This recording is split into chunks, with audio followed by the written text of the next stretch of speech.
जय हिंद स्टडी बसेरा के नए वीडियो में आप सभी का हार्दिक स्वागत है। चैनल पर नए हैं तो चैनल को सब्सक्राइब कर लीजिएगा। वीडियो को पसंद आता है तो वीडियो को लाइक और शेयर अपने स्टडी ग्रुप में, अपने फ्रेंड रिलेटिव के साथ और सोशल मीडिया ग्रुप में जरूर शेयर करते चलिएगा। चलिए स्टार्ट करते हैं आज का पहला जो करंट अफेयर्स स्टडी के उससे सबसे पहले हम लोग देखते हैं। पहला है हमारी आकाशगंगा के सबसे नज़दीक आकाशगंगा देवयानी है, जिसे कि इंग्लिश में एंड्रोमेडा भी कहते हैं। हमारी आकाशगंगा का नाम मंदाकिनी, जिसे कि इंग्लिश में मिल्की वे गैलेक्सी भी कहते हैं।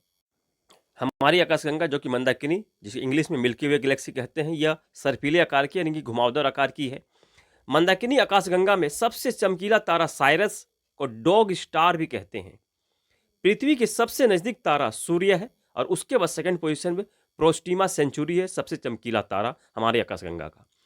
सबसे ठंडा ग्रह वरुण, जिसे कि नेपच्यून कहते हैं, और सबसे गर्म ग्रह शुक्र, जिसे कि वेनस कहते हैं।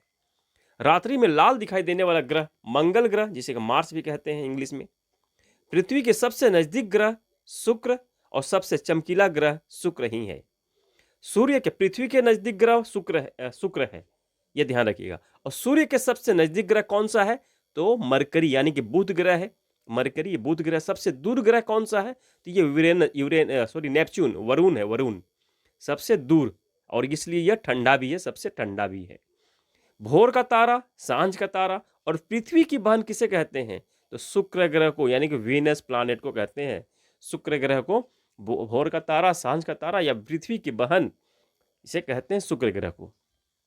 सबसे बड़ा उपग्रह हमारे सौरमंडल में सबसे बड़ा उपग्रह कौन सा है? गैनीमेड है, जो कि बृहस्पति का ग्रह उपग्रह है। सबसे छोटा उपग्रह कौन सा है? नाम क्या है? डेमोन्स है, जो कि मंगल ग्रह का उपग्रह है। मंगल ग्रह दो उपग्रह है, फेबोस और डिमोस। अभी स्टार्ट करते हैं करंट अफेयर्स। जीतोबाजी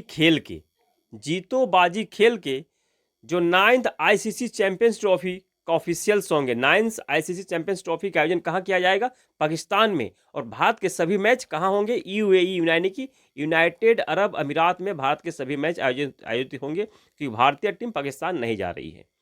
तो 9th आईसीसी चैंपियंस ट्रॉफी का आयोजन 19 फरवरी से 9 मार्च 2025 में पाकिस्तान में किया जाएगा। इसका ऑफिशियल सॉन्ग रिलीज कर दिया गया। जीतो बाजी खेल के गायक हैं आतिफ असलम, इनके द्वारा गाया गया है। पहला आईसीसी चैंपियंस ट्रॉफी 1998 में बांग्लादेश में खेला गया था। विजेता साउथ अफ्रीका की टीम रही थी, उप विजेता वेस्टइंडीज की टीम थी। 8वां यानी कि अभी ये 9th है, इसके पहले 2017 में 8वां आईसीसी चैंपियंस ट्रॉफी हुई थी, जो कि इंग्लैंड और वेल्स में आयोजन किया गया था। विजेता पाकिस्तान की टीम रही थी, उप विजेता भारत की टीम रही थी। 10वां, ये तो 9th है, तो अभी 10वां आईसीसी चैंपियंस ट्रॉफी का आयोजन 2029 में भारत में आयोजन किया जाएगा। इस लिस्ट को भी डिवाइड कर लीजिए। दूसरा ICC under 19 women's T20 world cup 2025 का आयोजन मलेशिया में किया गया था। विजेता भारत की टीम रही थी और उप विजेता साउथ अफ्रीका की टीम रही थी। ICC men's T20 championship, ICC men's championship, जिसका आयोजन अभी हम लोगों ने पढ़ा पाकिस्तान में किया जाएगा। भारत के सभी मैच यूएई में आयोजित किए जाएंगे, जो कि 19 फरवरी से 9 मार्च तक इसका आयोजन किया जाएगा। इसका ऑफिशियल सॉन्ग रिलीज कर दिया गया, जीतोबाजी खेल के। 11वां ISSF junior shooting world cup 2025 का आयोजन भारत में होगा। 12वां पैरा एथलेटिक्स वर्ल्ड चैंपियनशिप 2025 का आयोजन न्यू दिल्ली भारत में ही आयोजन किया जाएगा। 38वां नेशनल गेम का आयोजन 2025 में उत्तराखंड में किया जा रहा। मैस्कॉट मौली है और इसका एंथम भी संकल्प से शिखर तक 28 जनवरी से 14 फरवरी तक इसका आयोजन चल रहा है। ICC women's T20 world cup 2028 का आयोजन T20 वर्ल्ड कप महिला का कहाँ किया जाएगा? पाकिस्तान में। ये सब इंपॉर्टेंट है, ध्यान रखिएगा। 5वां खेलो इंडिया विंटर कप 2025 लद्दाख और जम्मू कश्मीर में चल रहा है।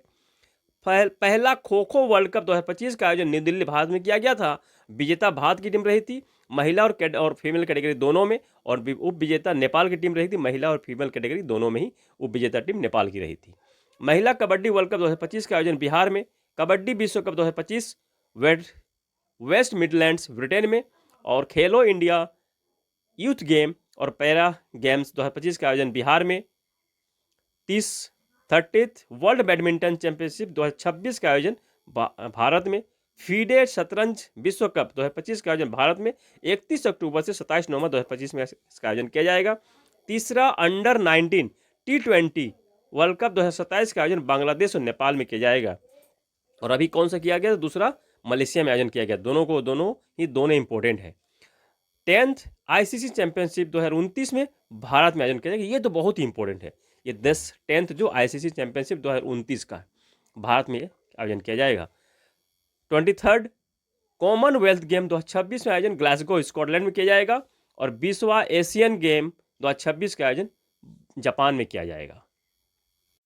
बहुत ही इंपॉर्टेंट है। कौन सा पॉइंट इंपॉर्टेंट है ये बताऊंगा मैं।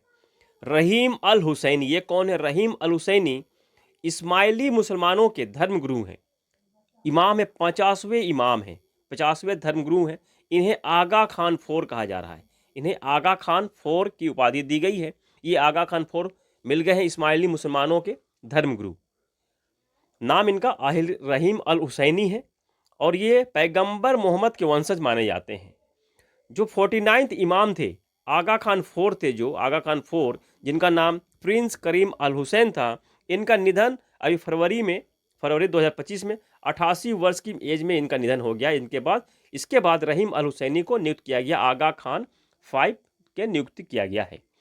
तो आगा खान 4 जो थे, आगा खान 4 जो कि प्रिंस करीम अल हुसैनी इनका नाम था, इन्हें पद्म विभूषण पुरस्कार मिल चुका है 2015 में। भारतीय पद्म विभूषण पुरस्कार 2015 में मिल चुका है। तो यह 2015 में जो पद्म विभूषण पुरस्कार मिल चुका है, इसलिए ये प्रिंस करीम अल हुसैनी इंपॉर्टेंट बन जाते हैं हमारे एग्जाम के पॉइंट ऑफ व्यू से, इसलिए इनका नाम ध्यान रखिएगा। हेलियोस, इसका फुल फॉर्म बनता है high energy laser with integrated optical dazzler and surveillance. इसका फुल फॉर्म बनता है, ये यूएसए की लेजर हथियार है, यूएसए का लेजर हथियार है। इसका सफल परीक्षण किया है यूएसए ने। ड्रोन को नष्ट करने की क्षमता वाला लेजर हथियार है यह यूएसए का, अमेरिका का। 50-50 एक मूवमेंट, ये क्या है? यह अमेरिका में यह प्रोटेस्ट मूवमेंट चल रहा है। अमेरिका के जो 50 स्टेट है, 50 राज्यों में 50 राज्यों में 50 विरोध एक दिन में। यानी कि अमेरिका में जो डोनाल्ड ट्रंप द्वारा जो फैसले ले जा रहे हैं उसके विरोध में यूएसए के, अमेरिका के 50 स्टेट में 50 protest in one day. 50 states 50 protest in one day, ये कार्यक्रम, ये वहाँ प्रोटेस्ट चल रहा है डोनाल्ड ट्रंप के फैसलों के विरोध में। तो ध्यान रखिएगा, इसका संबंध कहाँ से? 50-50 एक का मूवमेंट का या प्रोटेस्ट का संबंध अमेरिका से है। रूसी अंतरिक्ष एजेंसी का नाम क्या है? रोसकॉस्मोस। इसके नए डायरेक्टर जनरल में नए महानिदेशक नियुक्त किए गए हैं दामित्री बकानोव। बस इतना से याद रखना है। हम लोगों ने पढ़ा था कि इंदौर में भीख मांगना और अपराध घोषित किया गया है। उसी तरह से अब मध्य प्रदेश के दूसरे शहर भोपाल में भी भीख मांगना और भीख देना दोनों ही अपराध घोषित कर दिया गया है। कौन सी धारा के तहत? BNSS भारतीय नागरिक सुरक्षा संहिता 2023 के तहत 23 की धारा 163 के तहत यह अपराध घोषित किया गया है। भोपाल और इंदौर दोनों ही शहर में, दोनों ही मध्य प्रदेश के शहर हैं। भोपाल के हबीबगंज रेलवे स्टेशन को रानी कमलापति स्टेशन नाम परिवर्तन कर दिया गया था। भोपाल में भोपाल गैस त्रासदी 2 दिसंबर 1984 को हुई थी और इसीलिए 2 दिसंबर को हम लोग राष्ट्रीय प्रदूषण नियंत्रण दिवस भी मनाते हैं, 2 दिसंबर को, इसी की याद में। कौन सी गैस रिलीज हुई थी? तो मिसाइल आइसोसाइनेट गैस रिलीज हुई थी। और इसी घटना पर एक पुस्तक लिखी हुई है, द प्रिजनर ऑफ भोपाल। ये राइटर है टिम वॉकर। माउंट एवरेस्ट के साथ साथ 8,000 से ज़्यादा ऊंचे पहाड़ों पर अब एकल पर्वतारोहण पर प्रतिबंध लगा दिया है। किस देश ने? नेपाल ने ये प्रतिबंध लगा दिया है कि सिंगल कोई भी पर्वतारोही अकेले पर्वतारोहण नहीं कर सकता है। बीकॉन और यस बैंक द्वारा इंडिया बिल पे लॉन्च किया गया है। कहाँ? किस देश में? कनाडा में। कनाडा में जो लोग रह रहे हैं, भारतीय रह रहे हैं, वह इंडिया बिल पे का यूज करके कनाडा से ही भारत में पेमेंट कर सकते हैं इस एप्लीकेशन का यूज करके। इंडिया बिल पे को लॉन्च किया किसने? तो यस बैंक और बीकॉन ने। तो ध्यान रखिएगा। RBI द्वारा भारतीय रजिस्टर्ड बैंकों के लिए बैंक.in और गैर बैंकीय वित्तीय संस्थाओं के लिए FIN.in डोमेन लॉन्च किया है। किस लिए? साइबर खतरों को कम करना इसका उद्देश्य है और सुरक्षित वित्तीय लेन देन को सुलभ करना इसका उद्देश्य है। इससे उद्देश्य को सफल बनाने के लिए यह नए डोमेन लॉन्च किए गए हैं RBI द्वारा। और कल हम लोगों ने पढ़ा था RBI ने रेपो रेट में कमी की है 650 से 6.25, यानी कि 0.25% ये कमी की है रेपो रेट में। ये हम लोगों ने पढ़ा था। आरबीआई के गवर्नर 26 गवर्नर कौन है? संजय मल्होत्रा हैं। भारत 2047 तक 100 गीगावाट नाभिकीय ऊर्जा क्षमता को हासिल करने का ये लक्ष्य रखा है भारत सरकार द्वारा ये लक्ष्य रखी गई है। 2047 तक 100 गीगावाट नाभिकीय क्षमता यानी परमाणु क्षमता। अभी के रिपोर्ट के अनुसार 30 जनवरी 2025 तक 8180 मेगावाट परमाणु क्षमता भारत के पास है, यह हासिल कर लिया गया है। 2047 तक 100 गीगावाट की क्षमता रखी गई है, लक्ष्य रखा गया। कल के वीडियो में हम लोगों ने पढ़ा था कि भारत 31 जनवरी 2025 तक 100 से ज़्यादा गीगावाट सौर ऊर्जा क्षमता का हासिल कर लिया है और लक्ष्य रखा गया है 2030 तक नवीकरणीय ऊर्जा क्षमता को 500 गीगावाट तक बढ़ाने का यह लक्ष्य रखा गया है। इस क्षमता को हासिल करने का यह लक्ष्य रखा गया है 500 गीगावाट। और अभी हम लोगों ने पढ़ा कि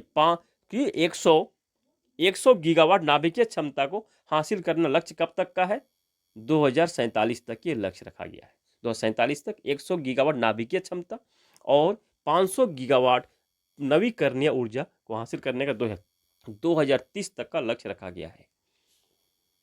चलिए आज के लिए इतना ही। आशा करता हूँ सेशन पसंद आया है। इसी आशा और उम्मीद के साथ मिलते हैं नए वीडियो में। अगर अब तक आपने लाइक नहीं किया है वीडियो को, लाइक कर दीजिएगा और शेयर भी अपने स्टडी ग्रुप में, फ्रेंड रिलेटिव जरूर शेयर करते चलिएगा। मिलते हैं नए वीडियो में, तब तक के लिए जय हिंद, स्वस्थ रहें, मस्त रहें, धन्यवाद, जय हिंद।